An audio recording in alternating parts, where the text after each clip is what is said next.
Ladies and gentlemen, what is going on, everybody? And of course, welcome back to The Comic Book Nerd, where we talk everything relating to Marvel, DC, Star Wars, you name it. Pretty much everything within the comic book industry, I guess you would say. However, in today's video, though, we, of course, are going to be talking about Captain America Brave New World.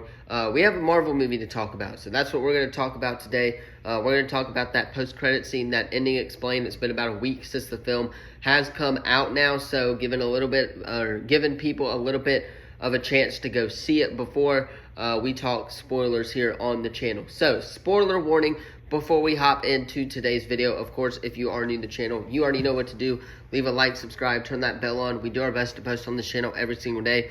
Been absent for a month or so just because it has been an absolutely wild month. I've rarely posted on the other YouTube channel as well, the Sports Lovers. So we are hopefully back pretty much daily now, especially with CapCut being back. That is the editing software that we use here.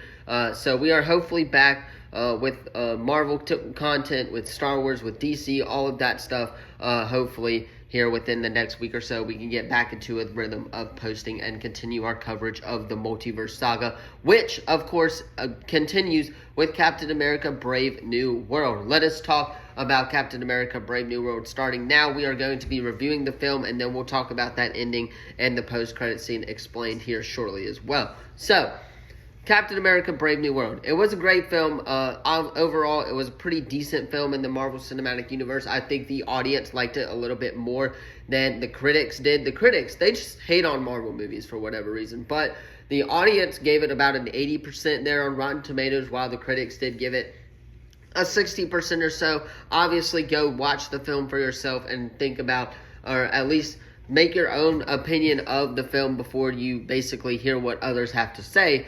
But just wanted to throw that out there. It did have a messy storyline overall, but it did introduce new concepts to the MCU, like adamantium. The island of Tiamat I thought was very well done, the idea of that. I also thought the action sequences within Tiamat, like inside the island, pretty much were absolutely peak. The flying with Danny Ramirez and the Falcon, I thought that was great as well. Them trying to stop the Japanese from, of course, getting the adamantium resources as well. Anthony Mackie, Danny Ramirez, Harrison Ford, they all obviously played their roles really well during the film. I thought that Harrison Ford was one of the MVPs of the film. I thought one of the agents, along with Harrison Ford, I forgot her name, within the movie, was also one of the MVPs as well in the film. And obviously, there was Isaiah Bradley. He was a good part of the film as well.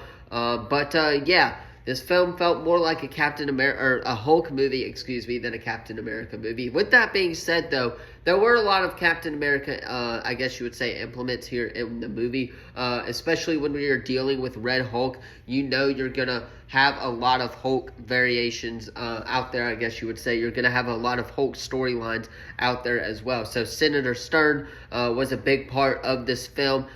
He was the main plot point within this film as well. We'll talk about that in the ending and the post-credit scene explained, so stay tuned for that. The Red Hulk hulking out, obviously only 5 minutes of screen time for him. I thought that was a little bit of a letdown. I thought the Bucky cameo was very important to this film, number one, but also a very well-placed cameo, if you're asking me. I thought Bucky being in the film just made sense for the overall story. Sebastian Stan said that Captain America, or he wasn't in this film, but I'm guessing they went ahead and did a little bit of reshooting, and that is where they kind of added Bucky in there as well.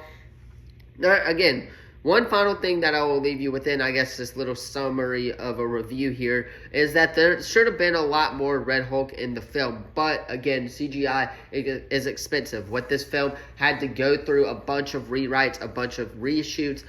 This film went through a lot of problems throughout the process of making this film. So I can understand why they really didn't have a whole lot of, I guess you would say, Red Hulk within the film. They did, however, make their money back from making this film, which I was very happy to see. It did really well at the box office. One of the highest Marvel movies of the multiverse saga, at least at the box office as well. So I was very excited about that.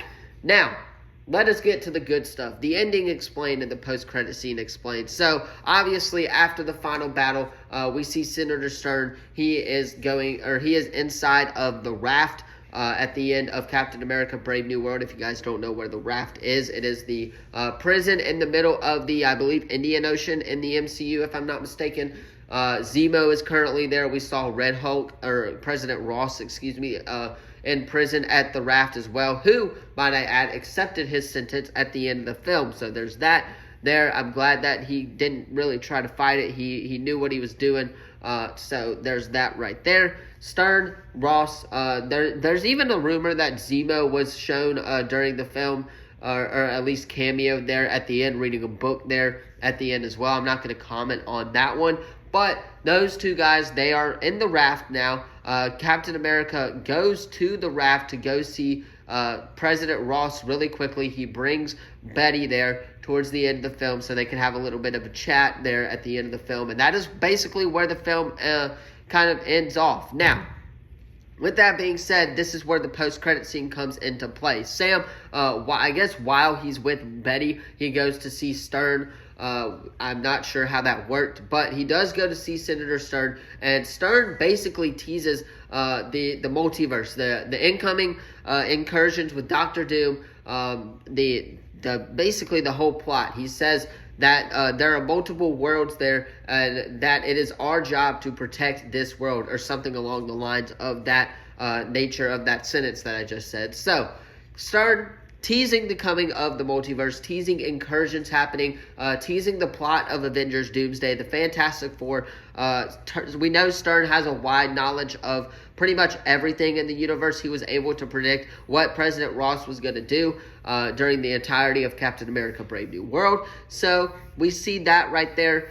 Senator Stern basically teasing the entirety of the multiverse. Now, if it was between that and getting like a cameo that no one would have heard of or seen basically up until, well, when they made the next movie of that series, then I would probably take this version of a post-credit scene. There was rumored that Nick Fury was going to set up the Avengers here with Sam Wilson at the end of the post-credit scene. I'm glad they did what they did, though, and teasing the coming of Doctor Doom here within Captain America Brave New World at the end of the post-credit scene. That is what it is setting up. It is setting up the event of Avengers Doomsday and Avengers Secret Wars, where we know incursions are going to happen, universes are going to collide. There's talks that obviously the Deadpool Wolverine universe is going to be in there. Obviously, there's going to be like the X-Men universe that, of course, Monica Rambeau went to at the end of Captain Marvel. A bunch of other X-Men characters could show up here as well in Avengers Secret Wars and Doomsday. We're not going to speculate too much, though.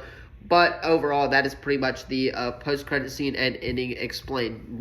Stern, teasing the coming of Doctor Doom. So, let me know what you thought about Captain America in the comments down below. Do not forget to like this video, subscribe, turn that bell on, as we are doing our best post here now every single day. Tomorrow, we're going to talk some Friendly Neighborhood Spider-Man here on the channel, as that has wrapped up on Disney+.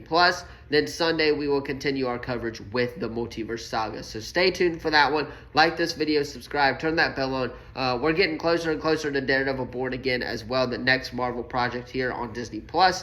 So there's that coming from Marvel as well. Hit that like button once again, subscribe, turn that bell on, and thank you all so much for watching, and I will see you guys in the next video. Peace.